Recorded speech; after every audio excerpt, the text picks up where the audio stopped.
पाठ का शीर्षक है लोकगीतों में अभिव्यक्त स्त्री की आकांक्षाएं और वेदना।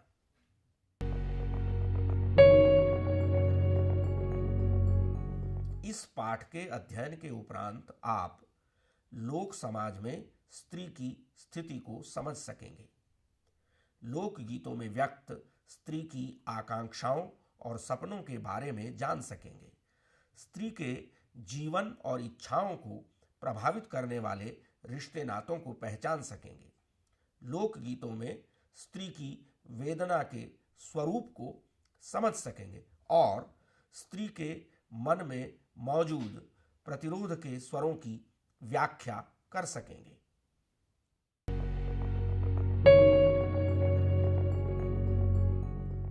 वस्तुतः लोक हृदय के निर्माण में स्त्री मानस की अपनी एक अलग भूमिका है।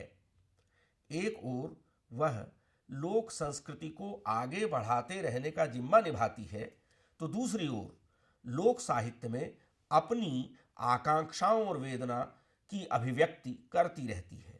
स्त्री की वेदना और उसके सपनों के बिना लोक साहित्य का कोई अंग पूरा नहीं होता। लोकगीतों, लोक गाथाओं, लोक कथाओं, यहाँ तक कि लोक सुभाषितों में स्त्री की लोक समाज में स्थिति और उसकी मनोवेदना की भरपूर अभिव्यक्ति देखी जा सकती है। विलक्षणता यह है कि लोकगीतों में उपलब्ध स्त्री की आकांक्षाओं और वेदना का साक्षात्कार करते हुए हमें समाज की रूढ़ियों, पुरुष की उच्छृंखलता और अहम मान्यता तथा सास, ननद, देवर के व्यवहार से उत्पन्न शिकायतें सहज ही देखने को मिल जाती हैं। इन्हीं में स्त्री का प्रतिरोध भी समाहित होता है।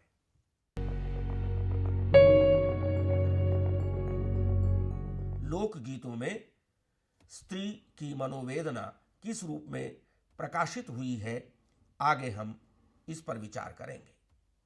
लोक साहित्य में स्त्री के सुख दुख के अंकन के संदर्भ में अनामिका की यह स्थापना विचारणीय है कि लोक मनीषा में स्त्री संबंधी दो द्वित्व विलोम आपस में टकराते हुए दिखते हैं। वे मानती हैं कि लोक साहित्य में दो बहनें, दो पत्नियां, ननद भाभी, सास बहू, दो सहेलियों के रूप में अक्सर सुखिया और दुखिया दो तरह की स्त्रियां प्रकट होती हैं। एक का पति उसे टूट कर प्यार करता है तो दूसरी को बिल्कुल ही प्यार नहीं करता। एक के पास भरपूर सुविधाएं हैं तो दूसरी के पास बिल्कुल नहीं। दो मनस्थितियों, परिस्थितियों में पलती हुई भी वे किसी प्रकार आपसी संवाद कायम रखती हैं। अक्सर यह दिखाया जाता है कि जिसके पास सुख सुविधाएं हैं उसके पास नैतिक तेज उतना नहीं। स्त्री जीवन के भाव और अभाव दोनों को ही लोक साहित्य की इस रचना रूढ़ि द्वारा मुखर होने का अवसर मिलता है।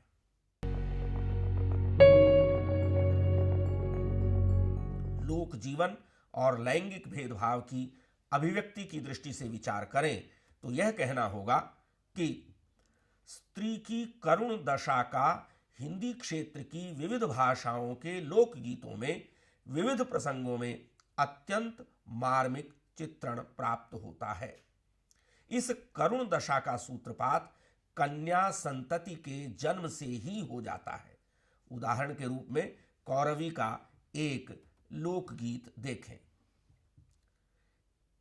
एक रंग महल की खूंट जिसमें कन्या ने जन्म लिया, बाबा तुम क्यों हारे हो, दादसरा म्हारा जीत चला, एक रंग महल की खूंट।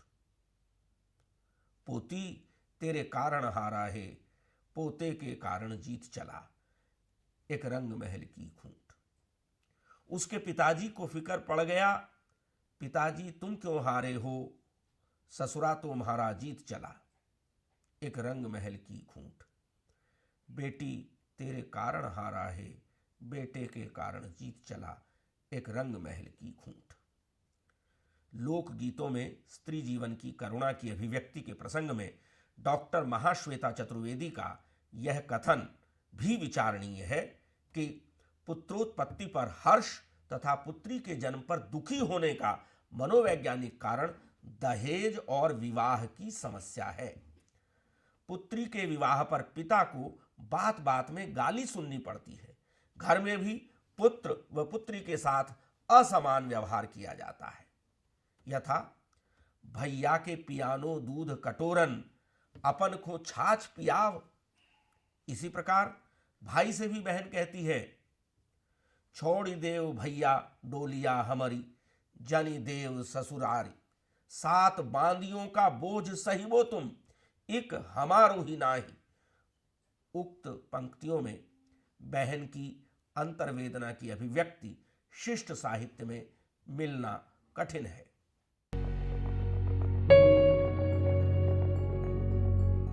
लोक साहित्य बेटी को आंगन की चिड़िया के रूप में प्रस्तुत करता है। दरअसल भारतीय समाज में बेटी की विदाई का क्षण अत्यंत मार्मिक क्षण होता है। एक ओर तो साध पूरी होने के हर्ष का क्षण तथा दूसरी ओर नए परिवेश में प्रवेश के लिए अपनी जड़ों से विलग होने की आत्यंतिक पीड़ा का क्षण। विदाई के गीतों में इस द्वंद्व की कारुणिकता मर्मस्पर्शी होती है। उदाहरण के लिए यह एक गीत ही पर्याप्त होगा जो सदियों से सिसक सिसक कर हर बेटी के लखिया बाबुल से पूछता है कि आखिर बेटियां तुम्हारे घर आंगन में इतनी अवांछनीय क्यों होती हैं। काहे को ब्याही विदेश रे लखिया बाबुल मेरे, भैया को दीन है बाबुल महला दुमहला, हमका दिया परदेश रे लखिया बाबुल मेरे। काहे को ब्याहे विदेश, अरे लखिया बाबुल मोरे। काहे को ब्याहे विदेश, अरे लखिया बाबुल मोरे। काहे को ब्याहे विदेश। विवाह होते ही लड़की की पूरी दुनिया बदल जाती है। अनेक लोकगीतों में लड़कियों की तुलना पिता के आंगन में फूलने वाली चंपा की डाल पर कुछ पल के लिए आ बैठी या नीम के पेड़ पर सुबह शाम चहचहाने वाली चिड़िया से की गई है। बेटी के जाते ही पिता का आंगन और मां का संसार सूना हो जाता है। इसीलिए विदा लेती हुई बेटी प्रार्थना करती है कि हे पिता, आंगन के इस वृक्ष को मत काटना जिस पर मुझसी चिड़िया का बसेरा था। साथ ही यह संदेश भी कि बेटी और चिड़िया को सताना नहीं चाहिए, क्योंकि ये दोनों जाती हैं तो आंगन का सारा आह्लाद चला जाता है। बिटियां जिनी दुख देहु मोरे बाबा, बिटियई चिरैया की नाय।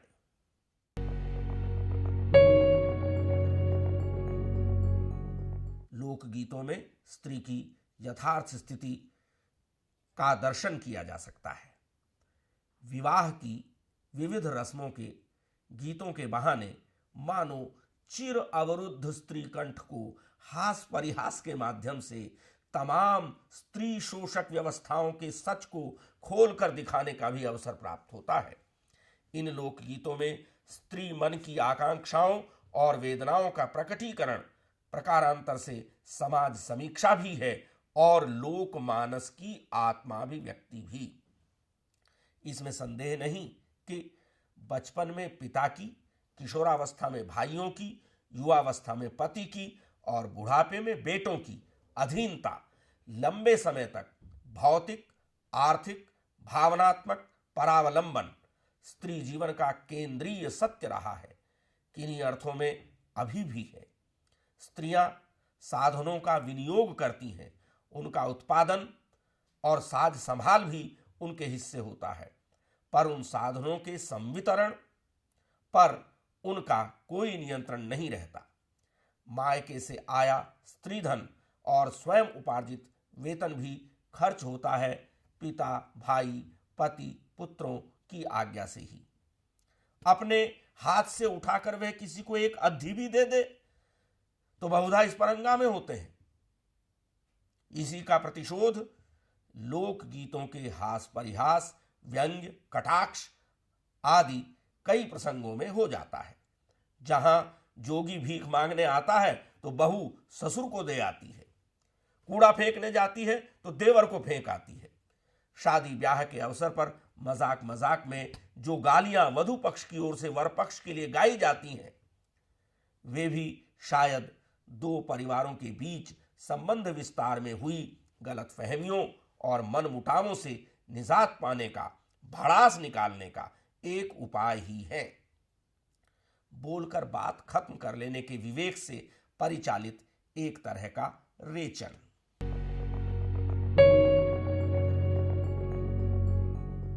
प्रश्न उठता है, अंततः स्त्री की आकांक्षा क्या है? वस्तुतः लोक में स्त्री की इच्छा आकांक्षाएं कोई विश्व विजय की महत्वाकांक्षाएं नहीं हैं। परिवार और लोक का मंगल ही उसकी सबसे बड़ी आकांक्षा है। पुरुष जहां पटुका पसार कर अन्न धन की भीख मांगता है, वहां स्त्री आंचल पसार कर संतान और सिंदूर मांगती है।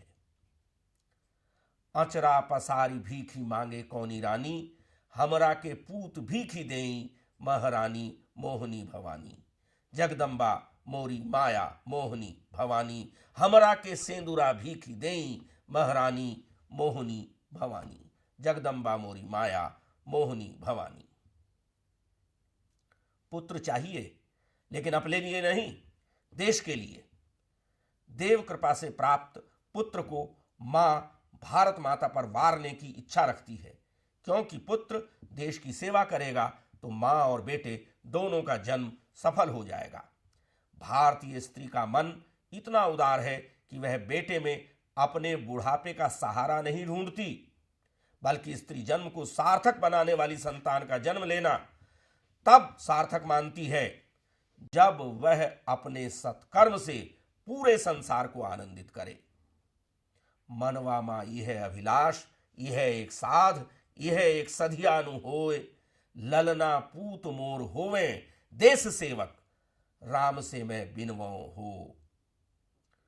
पुतवा के जन्मे कौन फल, हे मोरे साहेब, दुनिया आनंद जब हुई है तबे फल हुई है।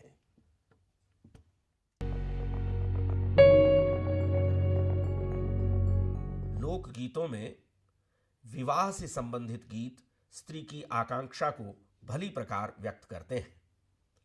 मां और बेटी तो लोक में परस्पर सम सुखी दुखी सखियां होती हैं।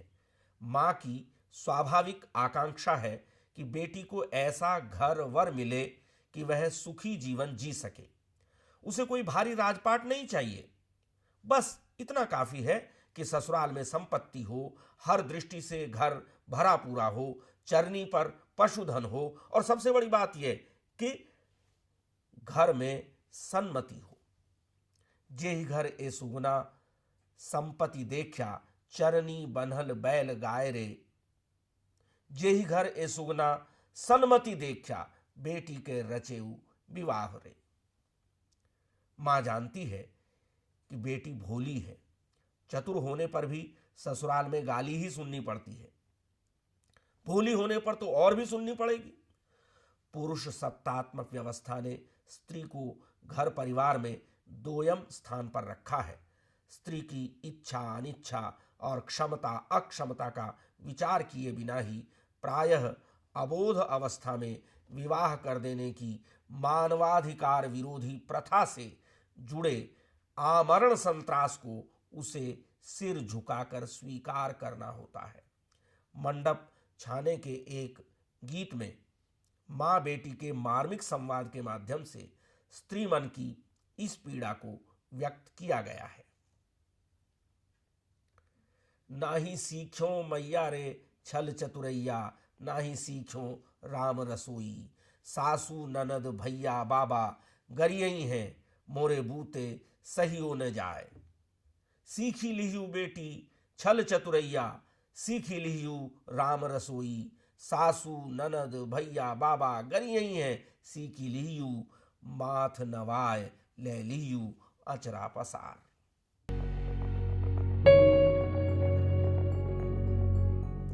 लोक साहित्य में स्त्री पुरुष संबंधों की भी विवेचना प्राप्त होती है और उसके माध्यम से भी स्त्री की आकांक्षाओं का पता चलता है।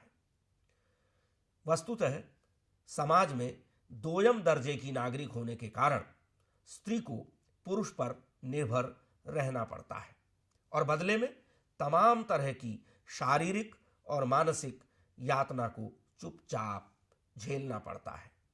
लाजा हवन के एक गीत में जब धुआं लगने पर वर वधू को पंखा डुलाने को कहता है तो वह लोकलाज का हवाला देकर इनकार कर देती है, लेकिन पुरुष वर्चस्ववादी व्यवस्था में स्त्री को ना कहने का अधिकार नहीं है और पुरुष को ना सुनना गवारा नहीं है।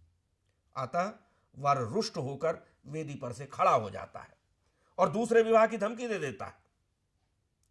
स्त्री जीवन की त्रासदी यह है कि इस धमकी के प्रतिकार का कोई अधिकार वधू के पास नहीं है। वह मानमर्दिता सारी लोकलाज को छोड़कर वर रूपी तथाकथित प्रभु की अनुवर्तिनी जोगन बनने को प्रस्तुत हो उठती है।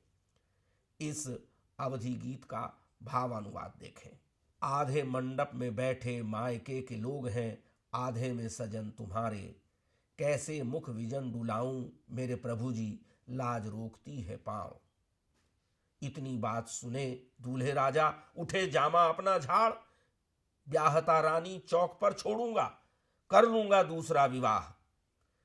इतनी बात सुन दुल्हन रानी उठी लहंगा अपना झाड़, तुम्हारे संग संग प्रभु जोगन बनूंगी, न संग मां न बाप।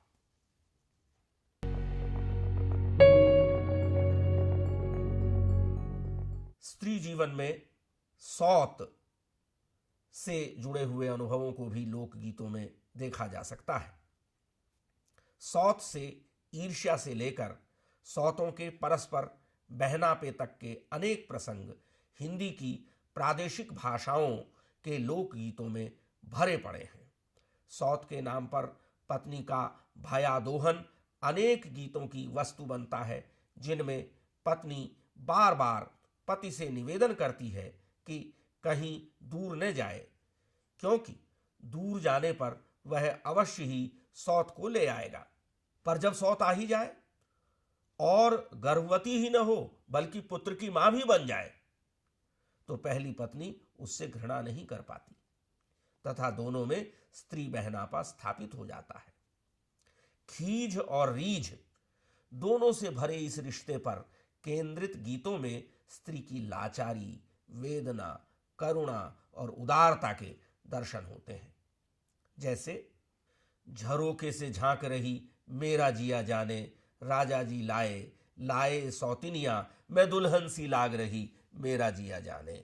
झरोके से झांक रही मेरा जिया जाने। सौतन ने जायो जायो एक ललना, सौतन ने जायो जायो एक ललना, मैं जच्चा सी लाग रही मेरा जिया जाने, मेरा जिया जाने। यहां सौत प्रसंग का ही एक और लोकगीत देखते चलें, जिसमें स्त्री की अस्मिता और यौन इयत्ता की बेबाक अभिव्यक्ति पुरुष को अवाक और निरुत्तर कर देती है। पहले गीत की उपेक्षिता ने जहां संतानोत्पत्ति के हेतु द्वितीय संबंध के औचित्य के तर्क को स्वीकार कर लिया है, वहीं इस दूसरे गीत की उपेक्षिता पुरुष की आंखों में आंखें डालकर पूछती है कि मेरे जैसी सर्वगुण संपन्न और सौंदर्यमयी पत्नी के होते हुए तुम दूसरी पत्नी क्यों लाए हो। वह स्पष्ट कहती है कि मैं बांझ नहीं हूं और मेरे चाहने वालों की कमी नहीं, फिर भी यदि मैं निस्संतान हूं तो इसके लिए मैं नहीं, पति होने के नाते तुम उत्तरदायी हो।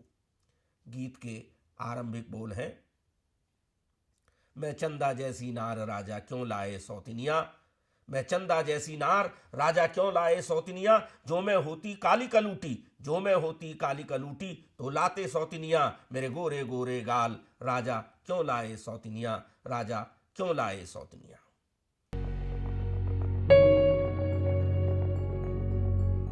लोक गीतों का एक और प्रकार है श्रम गीत, और इसमें स्त्री वेदना खुलकर मुखर होती है। बोवाई, रोपाई, कटाई से लेकर चूल्हा चक्की तक के श्रम गीतों में भी स्त्री की आकांक्षा और वेदना की सांकेतिक अभिव्यक्ति देखी जा सकती है। जांता या चक्की पर अनाज पीसते समय श्रम परिहार के लिए गाए जाने वाले एक गीत में ससुराल में अमानुषिक अत्याचार झेलने वाली स्त्री संकेतों से अपने भाई के समक्ष अपनी वेदना व्यक्त तो करती है, लेकिन उसे यह हिदायत भी देती है कि यह समाचार माता पिता को न दे, बस अकेले में बैठकर अपनी इस अभागी बहन के लिए रो भर ले। पीठ देखो तो पीठ देखो, जैसे धोबी की पाट रे। कपड़ा देखो भैया, कपड़ा देखो, जैसे सावन की बदरी रे। ई दुख बांधो भैया अपनी गठरिया, जहवा खोलऊ तहवा रोऊ रे। धान कूटने के समय गाए जाने वाले गीतों में भी स्त्री पीड़ा के स्वर सुने जा सकते हैं कि कितनी सुकुमार वधुओं को कितने कठिन श्रम के कार्य संपन्न करने होते हैं। स्त्रियों का पोर पोर इस दैनिक श्रम से दुखता रहता है, लेकिन कभी कोई उनकी ओर ध्यान नहीं देता। दर्दियों ने जानी ए मोरे राजा, दर्दियों ने जानी ए मोरे राजा, पातर कुइया पाताल गयो पनिया, भरत भरत सैया भरत भरत राजा, कमरिया पिरानी ए मोरे राजा। घनी फुलवरिया कांटेदार फुलवा, चुनत चुनत राजा, चुनत चुनत सैया, अंगुरिया पिरानी ए मोरे राजा। पुरुष अहम और स्त्री अस्मिता का संघर्ष भी लोकगीतों में दिखाई देता है।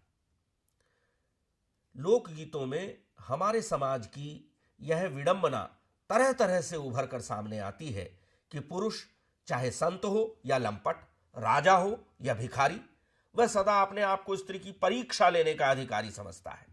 युगों से स्त्रियां बात बात पर अपने सतीत्व की परीक्षा देती आई हैं। लोकगीतों में बार बार दर्ज किया गया है कि हर कसौटी पर स्त्री सदा खरा कंचन सिद्ध हुई है, जबकि पुरुष कभी परीक्षा देने के लिए प्रस्तुत ही नहीं हुआ।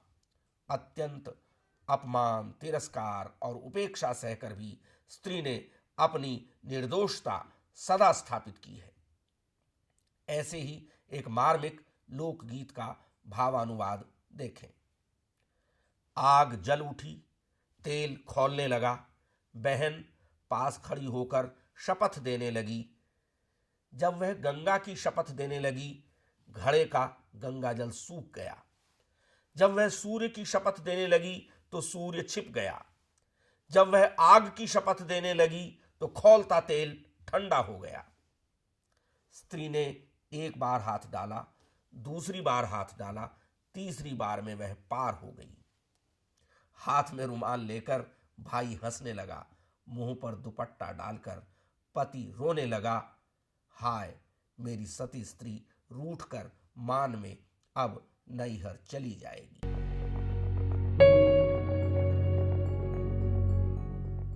स्त्री की वेदना में समाहित तेजस्विता को भी इन लोकगीतों में देखा जा सकता है।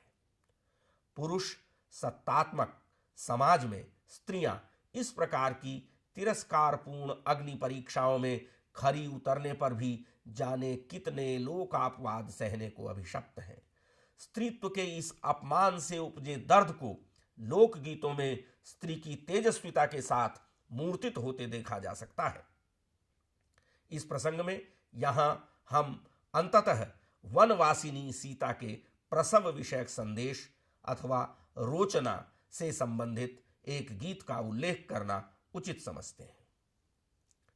पहला रोचन राजा दशरथ, दूसरा कोसिला रानी होए, एहो तीसरा रोचन देवर लक्ष्मण राम ने बतावहु हो। पटवा लुटैते राजा दशरथ, कोसिला रानी अभरन होए, रामा तरर तरर चुए आंख, पटुकवन पहुंचे हो। इसकी विवेचना करते हुए वाचिक कविता भोजपुरी की भूमिका में पंडित विद्यानिवास मिश्र ने कहा है कि यह संवाद बड़े भाग्यशाली को मिलता है। सीता ने भी सबके पास रोचना भेजा, राम के पास नहीं। इस न भेजने के पीछे एक ओर सीता का अभिमान जगता है, तो दूसरी ओर संदेश पाने से वंचित रहने से राम का अपना दर्द जगता है। सीता पुत्र जन्म का संदेश दशरथ, भले ही वे स्वर्गीय हो चुके हों, कौशल्या और लक्ष्मण के पास भेजती हैं, लेकिन गर्भवती निरपराध पत्नी के निर्वासन का अक्षम्य अपराध करने वाले राम को बच्चों के पिता होने के बावजूद वे संदेश नहीं भेजती, मानो कह रही हों कि ये बच्चे अपनी मां की संतान हैं, इनके पिता को मैं पिता पद से वंचित करती हूं। राम के नेत्रों से तरर तरर अश्रु चू रहे हैं, पर लोग तो उन्हें आज तक भी क्षमा नहीं कर पाया।